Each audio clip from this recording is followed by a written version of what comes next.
Hey, everybody, this is Tom Sega from Duluth Pack, and this is the Duluth Pack podcast, Leader of the Pack. And our special guest today is certainly a leader and a leader of their pack. Our guest is Shane Stolp. He is the host of Energizing America podcast. We're going to get into that later. And he is the CEO of WesCom Incorporated. Shane, welcome. Thanks for having me, Tom. I'm excited to sit down with you and chat. This is going to be great. This is going to be super fun because as I was doing a bunch of research here, it's like, heck, I want to go work for Shane. That looks really cool. So, folks, hang on because you're going to find a really cool career here with Shane. But before we get going here, what we want to do before we get to, hey, how did you become the big dog, which you and I've chatted off air that these titles really mean nothing, but somebody has to have it, but you're the leader, right? Before we get there, we want to find your journey. And that's the whole emphasis here is your journey to get to where you are, what you're doing, which is so cool. And so our listeners can learn, especially if somebody's looking at a different career or switching careers or a younger person getting in it is, hey, what did Shane do to get his career and what was his journey to get there? So let's talk about your journey. Where did you grow up? What was your childhood like? Where did you go to school? Yeah, absolutely. You know what, Tom? Before anything, like some of us just get really, really lucky in life. And we end up finding out that, yeah, this is exactly what I want to do. So I think there's a ton of luck. But life experiences obviously play into greatly where we end up in life. So grew up in Duluth, Minnesota. I was actually in a weird twist of events, born in North Dakota in the 80s when there was no economy in Duluth. Mom and dad packed their bags, went out to North Dakota, got involved in building a coal plant. And I was one of nine, and I was the only one that was born in North Dakota. So grew up in a large family in Duluth, went to Lakewood Elementary, over to Ordine and East High School, graduated in 2001, and kind of made a commitment that, boy, I want to do something a little bit different than the rest of my family. And it wasn't because I didn't like what they were doing. It was just I went out when I was 16. I went out west to the state of Washington. I worked for my uncle. He was building a grocery store. I hung off a roof for 3 months, went home absolutely exhausted every day. I met some incredible people, but I was a terrible carpenter. I absolutely hated the hammer. I hated the nails. I hated the math behind it. I was terrible. And so when I came home that fall, I told my mom, I said, Mom, I don't know what I'm going to do in life, but I'll tell you one thing. I will be the first one of your kids that's going to go to college because I don't think I can do carpentry. I suck at it. And she said, you know what, Shane, you just go do whatever if you like what you do, you'll be fine in life. And so I decided at that time I was going to go to college. And then it's this big idea of what are you going to go to college for? And I was in an economics class at East High School. They had a little program, I think it was called DECA. And I had tons of fun with business. And I remember a specific class where the challenge was you had to play role play and fire somebody in front of a group of people. And I thought I was just going to nail this assignment. And I sat down and I told in no uncertain terms, my classmate, you are fired. You're out of here, Donald Trump style. And then this sweet gal got up and she did hers and she gave like a nice little letter to the person and a reference for their next job. And I was sitting at my desk just thinking, holy smokes, do I got some stuff to work on. So I decided now what, but I know I loved business. I love that idea of working with people. We grew up very poor, not like in a sense of, I don't want my childhood to be portrayed as though it was something awful. Dad did his best to take dang good care of us, and he taught us the most important pieces of life. But money wasn't something easy in a family of nine. And so I also had this yearning to just do better financially. And so I decided I'm going to go to school for accounting. Graduated a little early from East High School. At that time, you could graduate half a year early. So I graduated and picked up a job at Home Depot because they were willing to pay for half of your school at the time. And ended up married as a young man and going to school over at Lake Superior College for a couple of years. Did that, ended up working for a construction company in Duluth as their office manager, bookkeeper, and found out that I really, really love business. The problem was in residential construction, they don't need some big business guy. There's only so much money to go around. So ended up, hey, how can I go back to school? By this time, I had a large family of my own and ended up enrolling over at the University of Minnesota. online Crookston and got my bachelor's in accounting degree. And then from there, sprung into business on my own. But yeah, I think I learned at a young age that you're kind of in charge of your own destiny. And as long as you got some good values behind you, you can probably make it. A couple things I heard there, Shane, was you grew up with a family that financial means, a large family may not have been there, but if I can cipher through what you're saying is you certainly learned work ethic. And with that work ethic, if you wanted it, go get it. Yeah, I give so much credit. I'm on the younger end of my family, but I seen my brothers from a young age, like they wanted a car. And so that meant they had to go work to get a car. That meant they had to work out with dad that they're going to have to pay monthly insurance. That mean they had to pay for their own fuel. And I seen the pride in my oldest brother's face when he brought his car home. And I seen how he took care of that car that he had to work for. And it really instilled in me in a young age that not only if you want something, you're going to have to go get it, but you're going to take a ton of pride in what you get. And I don't know that those are things that you can like write down and tell somebody. I think you can, but if you truly want to get a good result out of it, there's a lot of goodness that comes from experiencing it. I think that comes in a good family too, and obviously you had a good family, that was just the way it was. You work hard, you have work ethic, and you treat other people with respect, and you go earn it. Well, my grandmother, one of the most important people in my life was my grandmother, and she lived out in South Dakota. She was a farmer, and her husband had left her at a young age, so she was left with six kids to raise. And every summer, mom and dad would bring us out there. We would stay with her for 2 weeks. We would weed the garden and whatnot. And if we did our jobs well, she would bring us out to eat one time during that 2 weeks. And she found so much joy in having us in her yard and in her garden and showing us how to have fun while we were working and just that overall. Tom, it's too bad because so much of our life isn't in technology and there's not tons we can do about it. That's the way of the world. But it maybe doesn't give us the same reward as working with our hands and working collaboratively with a team of people. Like you're in the garden with your 80-year-old or your 70-year-old grandmother or 60-year-old grandmother, whatever age you are. And she's yanking those carrots out faster than you can ever imagine doing it while she's also taking care of the coon that she trapped because she's had it with it, eating her corn. And you see this strong-willed woman that had just a tough time. I mean, she lost one of her fingers in a tractor accident. She never slowed down. It didn't matter. And oh, hey, here comes Stan. He's coming for morning coffee. Who's Stan? He's a neighbor guy. Oh, here comes Al. It didn't matter. She stopped. We went inside and we had coffee and cookies with the neighbors every day. So she worked really hard.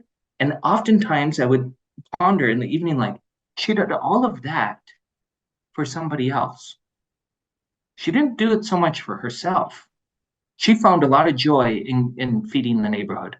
And even to the point when in her older years, her kids would get like disgusted, like, hey, Ma, you don't have to do a big garden. You can't eat it all. Well, she wouldn't even travel because she's got a garden to take care of to give to the neighbors, right?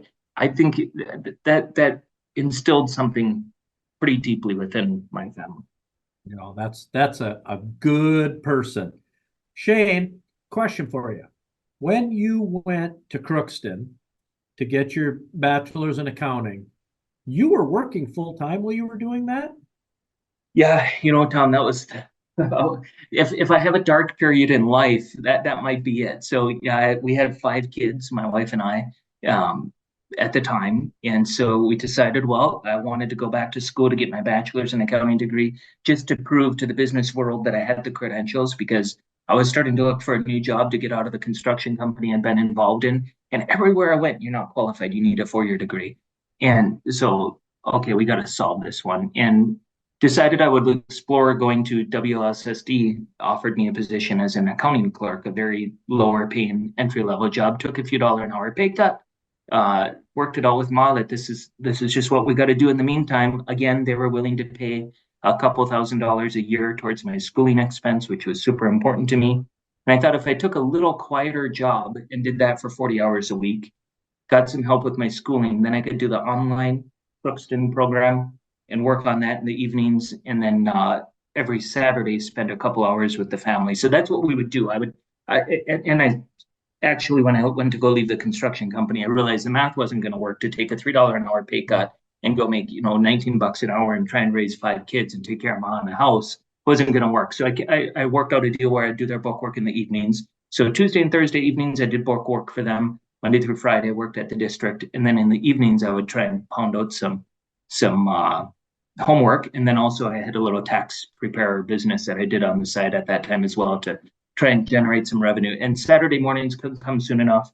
Saturday mornings were the time that my wife and I would dedicate. We'd go out and go for a hike at Lester Park with the kids, or go on a bike ride with the kids, or whatever. But those were some dark years. Took 2.5 years, but boy, they went by fast. When you're busy like that, they go by. And the cool part was, by the time it was all done, we actually ended up with 9 kids, just like my mom and dad. So we grew our family during that time too, or 7 kids rather. We had the other 2 after we were done with college. But yeah, busy time. Holy catfish. So not only going to school, getting your bachelor's degree, but working 3 jobs, at the time having 5 kids, adding 2 more during this time frame, and found time to go for a hike on Saturday mornings. Holy, I'm exhausted already just talking about this. All right, Shane, I'm exhausted. But Tom, this is the thing though, right? It's like everything in life, with the right incentive and the right motivation is more important. With the right motivation, you can accomplish a lot of cool things. I honestly don't think I could have went to school and worked those jobs had I not had those kids and a loving wife. But I'll tell you what, when you look at them every morning, they give you tons of motivation to go do the right thing. And otherwise, I don't think it could have happened. Wow. I mean, that is, folks, did you hear that? Shane was working 3 jobs, 1 full-time, some part-times, going to school full-time, has 5 children, a loving wife, doing it all at once. So, hey, I guess, folks, stop complaining that you're busy, because holy catfish, Shane's been busy in his career. But you also, during this or shortly after that, get promoted at WLSSD, which is the Western Lake Superior Sanitary District, which is literally just out the window from my office here. And you get promoted to the accountant, and that's back in 2011. Yeah, that was, as soon as I finished school there, they were really wanting to see me have some career growth. And I got to say, Tom, I learned so much at WSSD. I had an awesome group of folks I worked with. That's a government job. I had never dealt with government before. It was frustrating and exciting all in one. Frustrating in the sense that it's really hard to bring new energy into government because of the bureaucracy and just the systems that are there. And when you're young and you're full of it and you want to make a lot of impact, it's not quite as easy within the government. But there's a lot of cool things that happen there too. You learn a lot of good budgeting skills. They're not after a profit, right? So they're after maintaining kind of status quo, and they can make more strategic decisions. So I loved the planning and the budgeting and the forecasting and the amount of time you could spend on just getting it right in government was super awesome. And then to see the effect of having a good plan and seeing it come to fruition, that's a great team of folks down there, and I have high respect for them. It did come to a point for me that I'm an energy guy. I love energy and myself and my kids, my life. I love new ideas. I love making changes, and that was pretty hard to do. You think, okay, well, as an accountant, how can you make changes? How can you be an energetic person as an accountant, right? Every accountant sits in a cubicle and just does math problems. But no, you can bring a lot of accountants have some serious skill, and they see a different side of the business than the other folks do. And so you can come up with new ideas and new efficiencies, but turns out even in government, when you have new efficiencies and positions are getting eliminated, that's not necessarily a great thing. So that job was taxing in that sense that I didn't feel like I could use all the energy I otherwise had. Shane, question for you. One of the words I've used for people in the past, and listeners, please listen to Shane's answer to this, is, even though I'm the farthest thing that you'll ever find from an accountant, in business, the foundation of every business, whether it's government, private business, it doesn't really matter, is accounting. As the foundation, you have to have a solid foundation. Yeah, I would agree, Tom, and I think it's in our personal lives too. If we want to win financially, you got to have a strong understanding of where you are and where you want to go. And if you're not measuring that properly, how do you know where you're at? How do you know what levers to pull, what to do differently? I'm so thankful that I had that interest in finance as a young man, and I'm really, really thankful that I seen the results of actually taking that serious, in the various businesses. And I remain convinced today, what do I know? All I know is what my experience has been. Going from in my business now from 5 employees up to 250 employees and becoming an employee owned and going through a large transaction and a couple businesses along the way, that the strong financial knowledge base has allowed me to get done what we've gotten done. Then the experience was made awesome because it was a cool experience, which is a feeling and an energy thing. But as far as the base knowledge, it starts with finance. Absolutely. And I would say it even ends with it. Well, that's our measuring tool, right? On whether we're successful or not successful, whether it's the banks or from a taxing standpoint. That is our measuring stick, is what comes across from the finance department. Right. And it's even something as simple as when we were becoming, I was just chatting with the business owner the other day about this. When we were becoming an employee owned, this was a journey I had been on for several years. Like when we started WesCom, the end was let's be employee owned and do something really cool like Energizing America. Well, you're basically selling your business to your employees, only they're not paying for it in monetary sense. They're paying for it in time sense.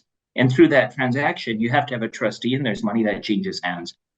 Leading up to that transaction close, we were able to save ourselves over $500,000 in income taxes just by pre-funding our employee stock ownership plan by 3 weeks. Well, it ended up being 6 weeks by the time we closed. But the money was going to leave our bank account no matter what. And just by doing it 6 weeks sooner, we saved $500,000. Okay. So that's just one example of knowledge in accounting that can help save money for the business in the long term. But if that's all it was, is you were just trying to save money, you would have no motivation. So I'm going to go back to the motivation piece, right? I know I'm part of a business where there's 250 of the best people. I'm sure Duluth Pack has great people too. But of the best people that I've been able to assemble within WesCom Energizing America, they're here. I seen 82 of them this morning, and they fire me up. They're the motivation to go research and come up with how I can do that $500,000 transfer 6 weeks early, or that wasn't the dollar amount, but save $500,000 by doing a transfer 6 weeks early. If you don't have the motivation, you're not going to have the action. So first, a person has to establish what's the motivation, and then you'll go find out, okay, how do I account for this to make sure this happens so that I get the result I'm after? Okay, we're jumping ahead, but I'm super excited to get there because I want to learn all these cool things that you've done. But as we're still talking about you, Shane, in January of 2013, you decided to start doing self-employed, doing as a tax preparer. Are you still doing that? How many people's taxes are you doing on the side? I did that for several years, Tom, and I really enjoyed that because I got to do what I love to do, and that is see an impact from a financial standpoint for people that I love. So it was really cool to like sit down with young couples just starting out in life, and tax return is an awesome time to have a conversation about your personal finance. It's not just a great time to do your taxes, like that's the easy part, but let's talk about how we can win in life. Do you realize if you put some money aside in a retirement account, not only is your employer going to match that money, but there's a retirement contribution credit where you're going to get another, 25% of it back from the federal government. So just having that finance discussion with people was so awesome. I loved it. I don't, as a habit, do income taxes for folks anymore, just simply because I lack the time, and I don't think I'm as good at it as I once was, with the business type stuff that's kind of taken over my brain. But I did that for, I would say, about 10 years. I did tax returns, and I probably did well over, a couple thousand, tax returns during that time. And boy, one of the biggest takeaways that I have from that I still share with people is I have seen people make 40,000, 80,000, 120, and 200,000, all with the same base circumstances of a family of four, for example. And I cannot tell you how many times the $40,000 person is ahead of the $200,000 annual income person. It has nothing to do with what you make, folks. It has everything to do with what you do with what you make. And that I find that experience was so invaluable for my life that I look back with fondness on tax returns, and I wouldn't be surprised at the end of the road when I'm no longer effective in my current role that I don't kind of take some of that back on, just because I do love helping people understand what that wage is and how it kind of all translates into your personal finance. Wow. What a story. Somebody who makes, literally 5 times more than somebody else. And yet at the end of the day, you can see as an accountant doing tax preparations that, hey, this person's actually, in the grand scheme of things, better off, probably a lot less impulsive of a person than that person who was making a lot more on a W-2. Yeah, it's so incredible. I think there's, we talked about even growing up, Tom. Many of us have different, all of us have a different experience growing up. We all have a different story. That's a cool part about people, but we all end up somewhere different too. And it's easy to say we ended up here because of this, but how often did we end up here because of what we did along the way? And that's the way it is with personal finance. Oh, I can't get ahead because I don't make enough. Well, maybe you don't make enough because you're not trying hard enough. There's a weird thing that happens in personal finance. Your wage growth will follow your personal growth. If you're not growing personally, you're not going to grow in the sense of a W-2 wage. So if you truly want to do better, let's start with you, and your wages will follow. It happens all over the place. You mean I just don't put in more time and thus I make more money? Well, we can, right, Tom? You know this because you're running a business. I remember the days of doing payroll at 2 o'clock in the morning because we didn't have anyone to do payroll. I was it, right? Of course, you can make more money when you work harder. But on a base scenario, if you want true growth per hour for your efforts given, you yourself have to grow.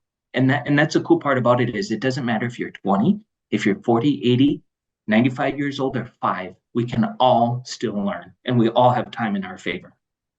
I've always told people when I give presentations that just because it's annual review time doesn't mean you get a pay raise. It's what value do you bring to the organization that you work for? Because companies are more than happy to pay people more money for more value that they bring to an organization. Right. I just had this conversation this morning. An individual started it. So awesome, Tom. Martin walks in my office and he says, Shane, what do I got to do to earn more? What do I got to do more for WesCom in order to earn more?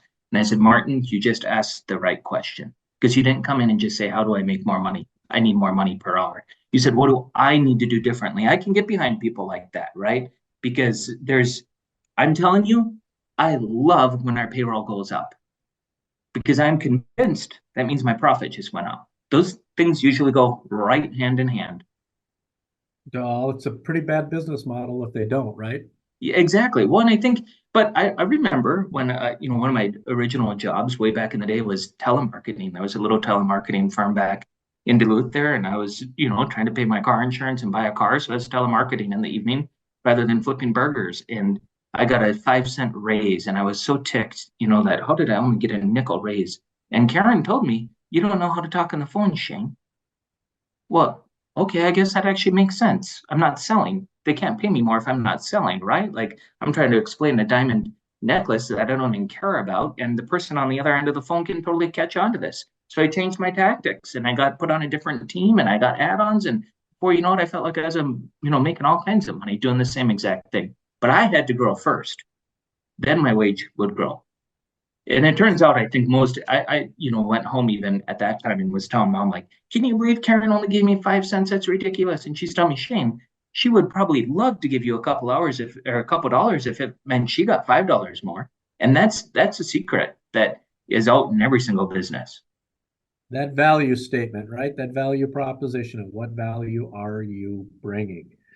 So 2013, that's when you started at WesCom? Yeah, So, I had gotten done over there at college and I was working at WSSD as an accountant. And I think I was having fun. I was biking to work, biking home, hitting the garden with the kids, but I just didn't feel like I was expending everything I was meant to expend from an energy standpoint, or like I felt like I wasn't able to bring enough energy or provide enough value. And so I started picking up little side work projects for local businesses. And one of them was a local electrical contractor. He called me up. He says, "Hey, Shane, I got a business opportunity to buy out a friend, but I want somebody to analyze this and see what it would take to do. He wants X amount of dollars for it. What would a payback period and the look, what would that look like?" So I spent from about March of 2017 all the way until or 13 until we closed on the business in November 18th of 2013, analyzing that business and really just putting together spreadsheets. And I had so much fun. This was a small little company, had 5 employees. They were out working in North Dakota doing great things. And I just had a ton of fun analyzing and deep diving into this business. And I gave them their report in July. They were super fired up on it. And at the same time, I had a brother running an electrical company in town. And about August, they come visit with me. "Hey, we want to have breakfast." And they said, "Shane, we want to pull this deal off, but it's got 2 conditions. We want your brother to work for us running the business, and we want you to come in as a finance guy and make sure that this can happen." And I said, "Hey, you know what, you guys, I finally have some breathing room in my life. I just got done with college and, having kids, and I'm just trying to figure my life out. So let me think about it. Let me sit on it." And boy, I tell you what, every time I'd walk through that accounting door and close that finance door behind me at the end of the day, I would dream of, imagine if that was my office and the things that I would incorporate immediately. And that dream got to be just flat too much, Tom. So I finally told those folks in October, "Let's do this." And then in November 18th, went and joined them. That was the day they bought the business, and Jeremy and I started for them on the same day. Went from a business of 5 people to 7 people out in North Dakota, working in the oil field. That's pretty big growth as a percentage. Yeah, 5 to I know, 7. right? Holy cow, your payroll just went up a whole bunch. Yeah. Well, from day one, it's like, okay, if now in order to pay this business off, because that's the way it works in the business world, right? It's like you just bought a house, you got to pay it off, and at the same time, you're looking to increase equity. So we knew we had to get to 12 people out in the field, and so my brother and I, that was our driving factor. How do we get 12 people out in the field? And it truly did start out that way. It was a numbers game. I can't sugarcoat it. We were trying to figure out how to pay that investment off. And we ran into some easy success right off the bat. There was a 5 most incredible group of people out here that were working their bloody tails off. They had a solid work ethic and they were willing to be different than anyone. And by the end of that 2013, we had exceeded that. We were about 20 people strong, and then it just kind of took off from there. This is in the Bakken. Correct. Yep. This is in the Bakken in North Dakota, where you are actually coming live from the Bakken today. Yeah, so I'm in Alexander, North Dakota now. It's been quite a journey, Tom. When we were just a small company, we were in Newtown, North Dakota. It's right on the Indian reservation, small town, cold, wet, kind of ugly, but it's got good fishing. A bunch of hardworking folks, and they were going through a big transition in 2014. That was a big boom year for the great state of North Dakota. And so the communities around here were just under significant pressure. Anyone could make money. Anybody could have come out here and made money in 2014. If you're willing to lace up your boots, you could make money. And we just, like I say, Jeremy, he did a great job. He ran into a lot of good success. We had one client at the time, and we grew, ballooned. And then we started saying, okay, wait a second. The investment's paid off now, but what about making this a going concern? He was having fun. I was having fun. Now, how do we make this a lifelong thing? Not just how do we pay off the old owners, but how do we make this fun? So the owners who had bought the company were super gracious, and they seen the passion Jeremy and I had, and they had given us some ownership in the company. So now we had some skin in the game, and we felt in a very real way, like, let's make this happen. And so we went through about middle of 2014, towards the end of 2014, started thinking like, okay, now Shane, pull out your business hat and try and remember what you learned in business class about how to run a business, right? Like, it's one thing to come up with the payroll and make the payroll, but what about being a going concern? What are you doing about your market base? Who's your market? And in the oil field, it takes 90 days at least to get paid. And so your payroll goes, it jumps up. We make good money in the oil field for our labor. So when you're out in the oil patch, if you're a journeyman electrician, you're 50 to 60 bucks an hour getting paid per diem. The point is your payroll's a big chunk. And so when you're waiting that long to get paid, there's this massive gap that you got to figure out. And so we're exploring financing options, and everyone we talk to is like, what's your business plan? What are you doing? And you're like, I don't know, I'm just surviving, right? I got payroll to meet next week. So we really tried to get more strategic in 2014 and acquired a second client that was big for us. And then in 2015, the world kind of fell apart on us. The oil market just had a massive crash. And that was when we really grew as people, because we realized that it can't just be about billable hours and about making next week's payroll, but we really need to stand out from the crowd, and we really need to convince the clients that we're bringing some good value to the organization. So in 2016, that's when I feel like we really emerged as like, okay, we're gonna do this. We're gonna be different. We're gonna be the best hardworking people you can find, and we're just gonna be darn good people, and we're gonna energize America. And if we do those three things, we're gonna win. And so that brought us down, in oil market kind of started recovering in 16. That was somewhat helpful. In 17, it had a really good recovery. At the same time, we opened up an office down in New Mexico, down in the Permian Basin, which is another massive oil field, and kind of like where the big players are in today's world. So started splitting our time. Jeremy took care of North Dakota. I took care of New Mexico.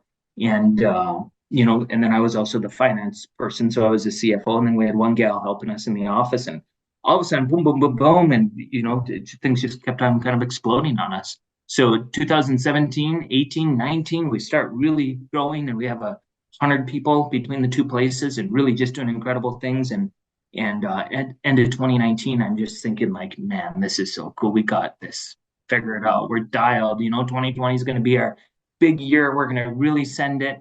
And May of 2020 or March of 2020, COVID becomes a thing. So we're sitting in our office on a Saturday morning wondering, what are we going to do?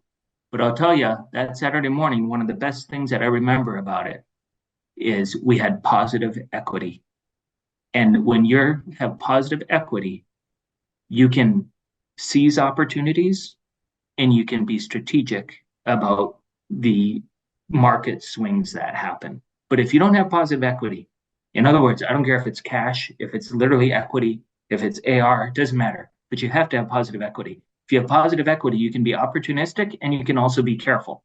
And so that's what we did. We didn't have to go sell all of our assets to generate cash to make payroll or to make payments, or none of that had to happen. We were able to be strategic. So we really said, all right, now we have another opportunity to even do better. And that's when we really focused in on the twin ports that, hey, we know how to do this. We know how to energize America in the oil and gas industry. There's no reason why we can't energize America in the coal industry, in the iron ore industry, in the manufacturing areas, everywhere. So we really got intentional in 2020 on doing that.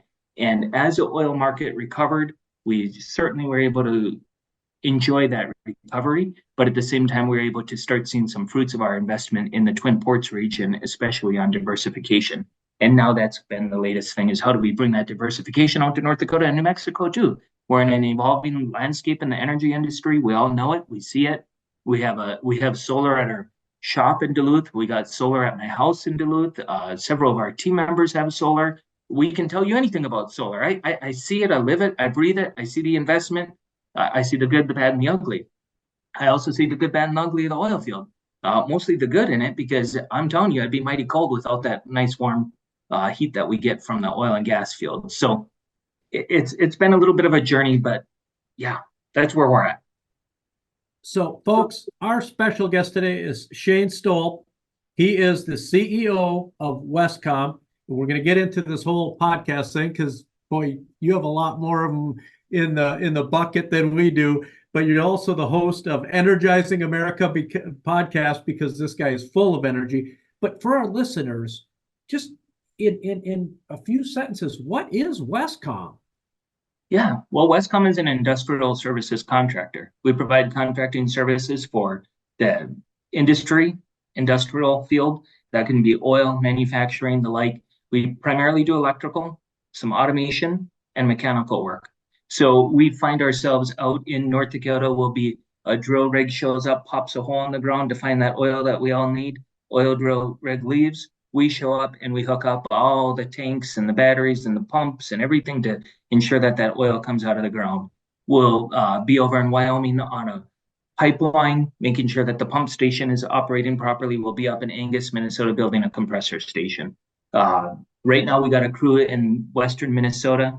We're automating an egg plant, and we're making sure that the million eggs that are coming out of there are only have a breakage of 3 to 4% rather than their old 8%. So we get involved in some really cool projects. We're also down in the coal docks in Duluth. We're working in the cement plants. We're over at ceiling tile manufacturers. We're found everywhere. Shane, what makes WesCom different from your competitors? You know, Tom, that's something we've always chatting about. What's different? And I told our team this morning, this is a special place for two reasons. One is we're just good people. This place is full of folks who care more about their family than anything else, and you will not get between them and their family. They're just good, all around, solid American people who love what they do. They put on their boots and they are not ashamed by it, not 1 minute. Some of them have been to college, some haven't. We don't care. What they love is their boots, and they get dirty every day. And then they love to work hard. So they love to work hard, and they're just dang good people. That's really what separates WesCom about, because, yeah, we have our core values and we have our traits. So we always say, in order to be a WesComer, you got to be flexible, you got to be urgent, and you got to be accountable. And that does set us apart, because there's a lot of contractors out there that can't be flexible because they don't have the staff or the resources, or they're caught up in an old system. You know, they don't have the latest technology and the like to help them out. They can't be urgent because they're too caught up in making next week's payroll rather than taking care of the client. We're working today for the same clients we worked for 10 years ago.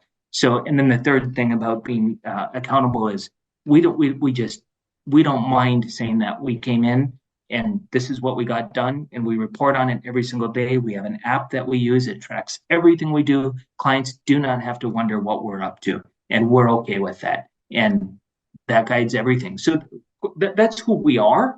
And then, you know, we have our core values. We build customers for life. Like I said, we've been working for the same clients. We don't typically take on these little, like, who's the lowest bidder projects. We take on who's after some good value where we can partner together and bring good solutions to the table. So we build customers for life. We serve with integrity, goes right along with our accountability. You know, all in the oil patch especially, but just in contracting in general. You know, how do you know your contractor showed up on time? How do you know they were able to actually not sit in their pickup all day, right? Those types of things. We just like who we see in the mirror. So we serve with integrity. And then we also empower people. We're a very decentralized command. Like I'm out all the time working with the guy, not all the time, but I get out a lot out in the field with the guys. But they're the ones who are running the jobs, and they're empowered to do whatever makes the most sense. And we got their back. We believe they made the right decision at that time. And then the fourth core value is creating opportunities. We got Calvin, who's our COO. He started as a farmer. He grew up in Ashland, Wisconsin. Similar story, large family, difficult. He came out to North Dakota to try and change his financial life. He started out as an apprentice electrician. He became an automation technician. He is one of the most highly skilled individuals in the industrial controls that you could ever find. He can automate something like, I'm not lying, when that chicken farm, their eggs are coming out with way less breakage, and they are fired up to the iron ore mine where we put in a new pipeline system to automate their solid moves. Like this guy is brilliant. And he also, by the way, became a master electrician in that 10 years too. He runs our company basically. And so we love creating opportunities for folks. And so I think all of those things separate us apart. But at the end of the day, we're just a bunch of hardworking folks who are not ashamed to admit we love putting on our boots. And oh, by the way, don't mess with our families. I want to come work for you.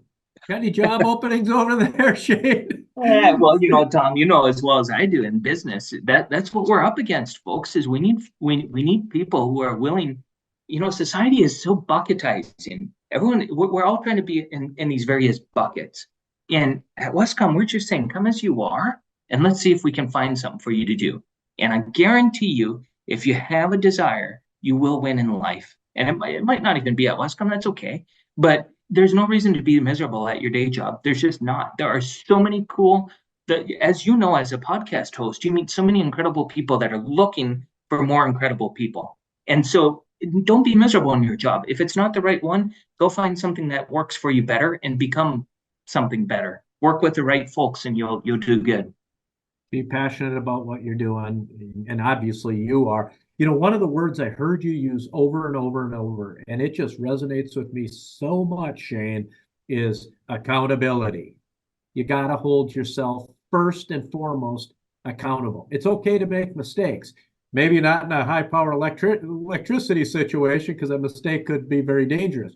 But you have to hold yourself accountable to what you do every day, and no excuses. I know, and how do you, the word on my mind a lot lately, is I've been sharing with folks, is I want to inspire you to be accountable to yourself. And it started because when we sold our business in June of 2023 to our employees, somebody was giving me grief about selling a business and must be wealthy, which sold a business, yes, being wealthy, no. But let's just play for a minute and say that I was wealthy. I want you to understand something, sir. I did not become wealthy when I sold my business. I became wealthy at the age of 19 when I took a personal finance class and I read Personal Finance for Dummies. And one of the things I took away from there was to write down some financial goals. And I took a piece of paper and I said, by the time I'm 40, here's the things I want. And then every year, my wife and I sat down for her worst day of the year, which was our budget check-in and our goal check-in. But it started with that. It started by checking ourselves. And no one told us we had to. It was just something that was within us, right? And how do you inspire people to do that? I'm not sure, but I would love to figure that out. You certainly have the recipe. Let's come a little bit forward now and talk about the employee-owned part of your company. When did you think about this? What process did you get to have an ESOP? I don't know, Tom. That's a hard one. So I think, back in 2013 when I, ran into this business, and it's kind of like, it's who you know. That's how I got the opportunity. But they obviously seen some ability there, and just feeling that success and loving what I was doing. But we still had the other owners on board. So my brother and I were in business by default with some other folks, and they were ready to be done. They wanted to get out. And so they started visiting with some private equity folks. We had a broker come in. We got some business valuations done. And all of a sudden, I found myself in these meetings with these people who all they could talk about was squeezing EBITDA and how we can make numbers better. And exactly what it felt like, Tom. And I'm going, I don't care about EBITDA. EBITDA follows passion. And so every one of those private equity offers came with a big hook that, you know what, Shane, you got to stay on board for X amount of years, but we're going to give you this amazing package. You're going to get a massive buyout, and you're just going to be financially set for life, and you'll probably get a board position over here and yada, yada, yada. But I didn't care about any of it. Jeremy didn't care about any of it. I told you before, I love personal finance. I love when people win. We've always had a 401k with a nice 6% match. How can I just get rid of these folks so that they get what they want, these other business owners, but yet still be able to do what I love to do and have some wins for others? And so just started researching business exit, ran across into ESOP in 2019, bought a book, read it, called up a couple people I knew and asked them about their experience with ESOPs, and just started driving towards it. And we were going to pull it off in early 2020. We were going to buy out the other owners and convert to an ESOP at the same time. That was going to be one massive transaction. Didn't work because of you're selling a business. There's all kinds of different things you have to have in perfect succession in order to get people to see value. So we sat down with the other owners, got them to let us buy them out. So Jeremy and I bought them out January 1st of 2020 with the intent that sooner than later we would become an ESOP. So it made the transaction a lot smoother and cleaner with only 2 owners rather than the other 4 that were with us. So that's what I think the idea developed in 2019. It became a real thing, but it was a lead up thing that how do I make sure people have a solid financial future? And an ESOP is an excellent way to do it. And plus, Jeremy and I never see, back in 2013, when we started this whole thing, we wanted to become 12 people. But all of a sudden you find yourself with 25 people. And we had a terrible experience in 2014 where one of our 35-year-old men fell asleep on his way home and died. And we found ourselves in Arkansas at a casket consoling a 5-year-old boy. We went to 10 different Christmas parties and 10 different picnics and hundreds of different experiences where you get to not just meet Bill, the electrician, but Betty, his wife, and their 4 kids. And it turns out that, you know what? This is way bigger than me. This company grew way more than we ever thought it would. And we've gotten what we deserved out of it, way more than we ever deserved out of it. How do I make this be theirs and reward them because they deserve it? I love these the folks who work here. They've become pretty dang good family to me. That's a great. I know it's not one of your core values, but it certainly could be one of your core values, and your other ones do lead into that statement. For our listeners, you and I threw ESOP back and forth quite a bit. Can you explain what an ESOP is? Yeah, so an employee stock ownership plan is pretty basic. You take the shares of the company, which if you think Home Depot, they have shares. I always like to use a public corporation as an example. We're a private corporation. We took our shares and we put them in a bank with a trustee. And the trustee gives you shares every year based on your percentage of what you brought to the table in the form of earnings compared to everyone else. And over the life of your employment within WesCom, you acquire these shares, and the shares are valued every year. And so you have an annual valuation done, and your share price is worth X amount of dollars. You got 100 shares, so your balance is this dollar amount. And then when you leave employment, you can cash in those shares and be paid out a healthy sum. And so it's at the premise, that's all it is. Pretend you're Home Depot and you have public stock, only it's private stock, and you don't buy it, you earn it. There's no buying. We can't buy and sell on the private market. That doesn't happen. There's only way you can get it is by earning it. The only way you can get rid of it is by leaving, death, disability, or retirement. So it really allows the company to operate without any change. Like I was a CEO the day before we became a ESOP. I was a CEO the day after. I've always had a board of directors, which has just been immensely helpful in keeping our eyes on the straight and narrow. And we still have the same board that we had then. You still have that same solid like autonomy to do what you see fit as a business, but you're able to keep a good succession plan and set up the business for the long haul. A year ago, had I died or Jeremy had died or we decided we wanted to be out, we would have just sold the assets and had to close a business and go, or else sell off to a private equity group, right? Now we have a nice succession plan set up for the long haul. The business hopefully continues to grow in value and folks can retire with a nice sum of money. Let's switch gears. Yeah. Podcast. We're on a podcast right now. You have 101 of them that you've done at WesCom. What was the premise behind WesCom starting a podcast? I get asked that a lot from Duluth Pack because this podcast is not about us. We just are the host of it, right? What was the impetus to get that going, and why has it been so successful? Tom, I don't know if it's been successful because how do you measure successful in conversation, right? I will say the other day I got an email from a random person and he says, hi from a fan. What's a fan? And this email talked about how he ran into so-and-so who mentioned that she loves listening to our podcast and she loves the stories we share. So the reason why we did it really ultimately boiled down to this much. Shane has been lucky in life, and all it was is getting up every morning and putting on a guy's boots and giving it your best. And I think we complicate life way too much because it turns out every story I've ran into is that basic. Somebody put on their shoes and gave it their best. And those people have incredible stories. As I've traveled from Duluth to North Dakota, down to New Mexico to Houston and everywhere in between, I have sat on airplanes and stopped in gas stations and hotels and restaurants. And I have met so many incredible people who have a story that needs to be shared, because people need to be inspired. This world is so full of negativity. There's so many things out there. And, the only way to be wealthy is to, blah, blah, blah, blah, blah. Turns out not true. The only way to win in life is to go bring some energy to the table. And it is incredible. You can move a whole room of people. You can move a whole business. You can move a whole community. We can do this. We got all the tools to succeed. We just need to bring some energy to the table. So I really just thought, how can we share that energy story? How can we participate in the energy transition that's going on? How, there's a lot of misinformation out there. There's a lot of negativity. How can we just help chart a little different course in that?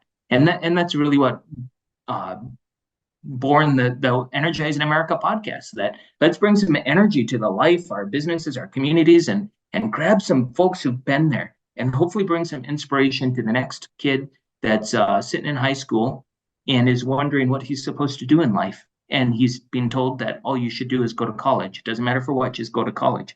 Might not be the case. Hey, come listen to the podcast. There's a ton of people who didn't go to college who are killing it in life. There's a ton of people who went to college who are also killing it in life. So let's bring some energy to your life, and you'll go ahead and kill it as well. And I think that's really what we strive to do now.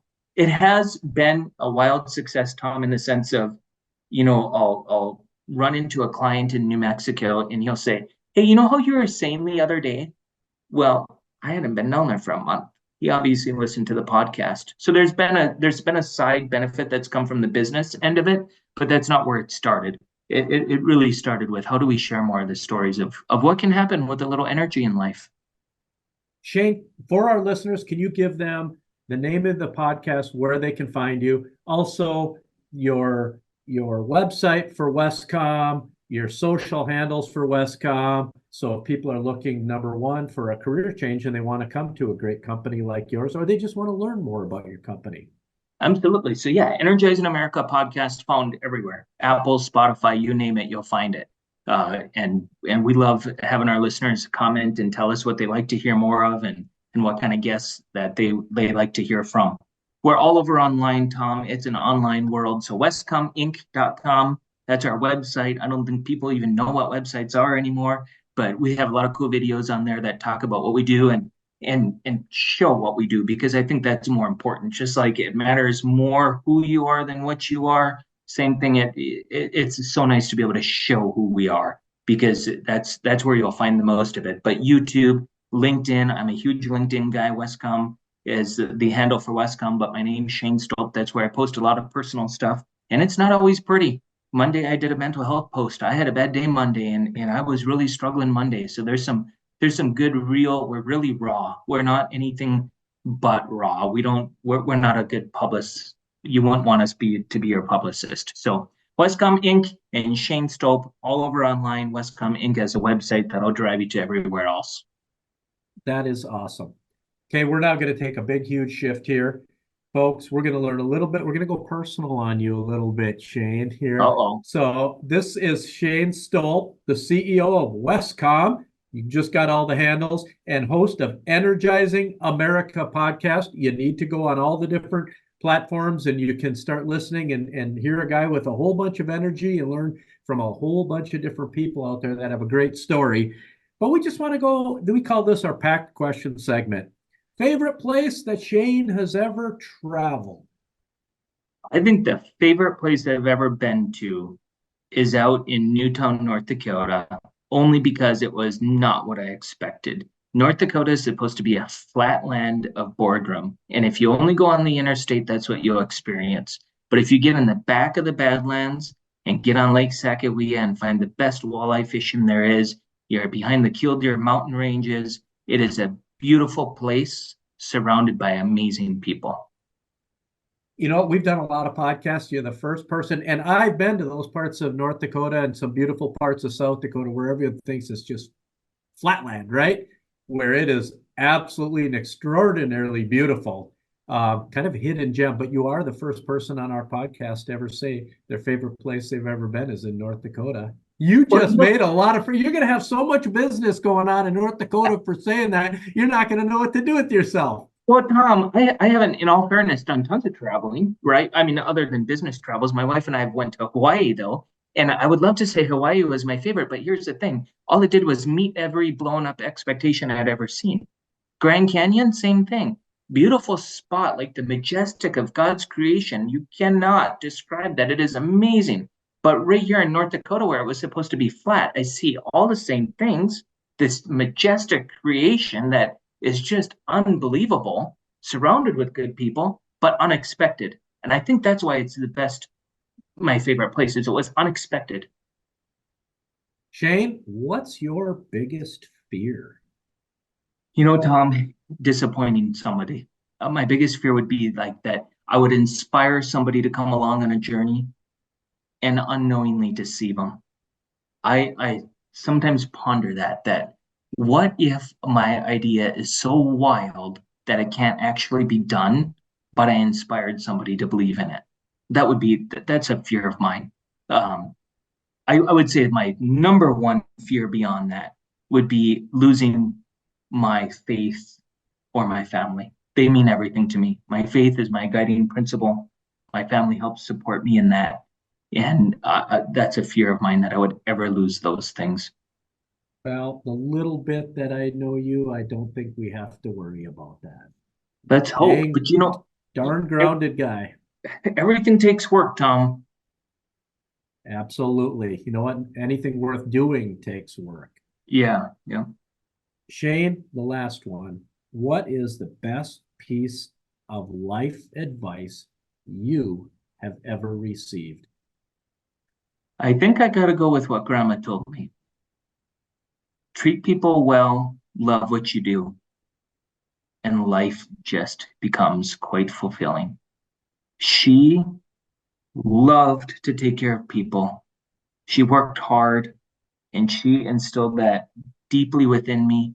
And that has been so true. Doesn't matter what you do, love what you do, and you will find success in it. And Well, I think you have at WesCom, and it sounds like not only loving what you do, but finding success in it, but also, I think from what I hear is it's because you're taking care of people too, is why you find success in it. I mean, it is so cool to have the opportunity. I sometimes feel like a scam or a cheat because, like, of course, I can take care of people. I have the ultimate authority at WesCom per se, right? So, of course, I can impact somebody in a pretty positive way just by giving them a $2 pay raise and like saying, "Oh well," to ops team if I wanted to, right? But it's deeper than that. I find my best days are when I'm out working in the field with somebody and getting to know Larry and his wife and what they're about and how his latest granddaughter just learned how to walk and see that his eyes light up about it or him talk about how he finally saved enough money and him and his wife are going to go over to Puerto Rico. I love that stuff. I do enjoy greatly when we're out at a picnic and I get to do the cooking. I love to. There's a book by I think it's Simon Sinek that leaders eat last, and boy, it's a great read. Leaders should always eat last, and what it's saying basically in one of my guiding principles has been be a servant style leadership. And if you're a servant style leader, a really weird thing happens. We experience this in our marriage, right? If we take care of Ma, she takes care of us. And pretty soon you're wondering who's actually taking care of who, but it's working amazingly. And that's what's happened for me. Shane, this has been so darn much fun. I have learned so much from you, and I hope our listeners, I know our listeners have learned so much from you. You're so full of energy. I can totally understand why you're in the energy business and why your podcast is called Energizing America. Folks, our special guest today is Shane Stolp, host of Energizing America podcast. You can find it all over all the mediums. And CEO, the big man, Chief Executive Officer of WesCom. Shane, thank you so much for being here today. So fun. Thank you, Tom. It's been an awesome, awesome conversation. I really appreciate it. Let's go energize America. Let's do it. You got more energy than I do at my age. But folks, until next time, unplug from the indoors and recharge in the outdoors.